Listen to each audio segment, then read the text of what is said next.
Hello everyone, welcome back to me.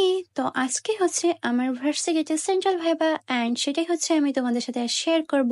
So now get ready with me. তো ফার্স্টে হচ্ছে আমি এই ব্ল্যাক অ্যান্ড হোয়াইট শাড়িটা নিয়ে নিয়েছি, যেহেতু ভাইবা ডেটসই হচ্ছে ফর্মাল গেটআপে যেতে হবে, তো আমি অলরেডি হচ্ছে শাড়িটা পরে ফেলেছি।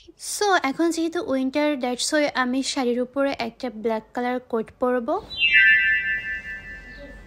অ্যান্ড দিস মাই কোট, তো এটা হচ্ছে আমি ফার্স্ট সেমিস্টারে বানিয়েছিলাম, আর এটার সাথে হচ্ছে শার্ট অ্যান্ড প্যান্টও আছে। তো আমি ফার্স্ট সেমিস্টারের শার্ট প্যান্টের সাথেই পরেছিলাম, বাট এবার ভাবলাম যে একটু লয়াল লুক ক্রিয়েট করা যাক। তো আমি যখন ফুল রেডি হয়ে যাই তখন আম্মু বলছিল যে আমাকে পুরো লয়ারদের মতোই লাগছে, বাট আর একটু লম্বা হলে একদম পারফেক্ট লাগতো।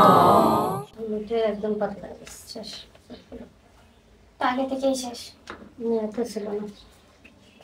আসো আসো।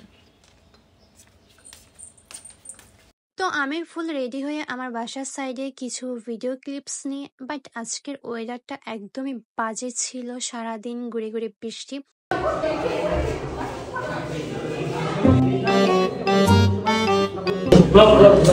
সিঙ্গেল মেয়েরা দেখে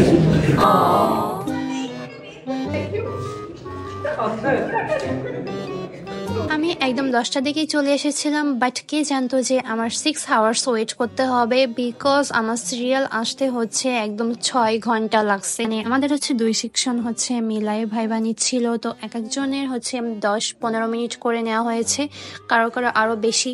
দ্যাটস ওয়াই হচ্ছে অনেক টাইম লেগেছে। ফিলিংস কেমন? খুবই ভালো। হিয়া, তোমার ফিলিংস শেয়ার করো। খুবই আর এভাবেই হচ্ছে একবার ক্লাসরুমে একবার বাহিরে ওয়েট করতে করতে ফাইনালি আমার সিরিয়াল আসে, এন্ড আমি খুবই নার্ভাস ছিলাম। স্যাররা যখন কোশ্চেন করে দেন আমি একদম নর্মাল হয়ে যাই, বিকজ যতটা আমি ভেবেছিলাম যে হার্ড কোশ্চেন করবে ততটা হার্ড হয়নি। তো আমি আগে থেকেই ভেবে নিয়েছিলাম যে যদি আমার ভাইবা ভালো হয় দ্যাটস ওয়াই আমি ব্লগ আপলোড করব, আদারওয়াইজ করব না। সো তোমরা বুঝে নাও যে আমার ভাইবা কেমন হয়েছে। So wait for my next blog. Bye by.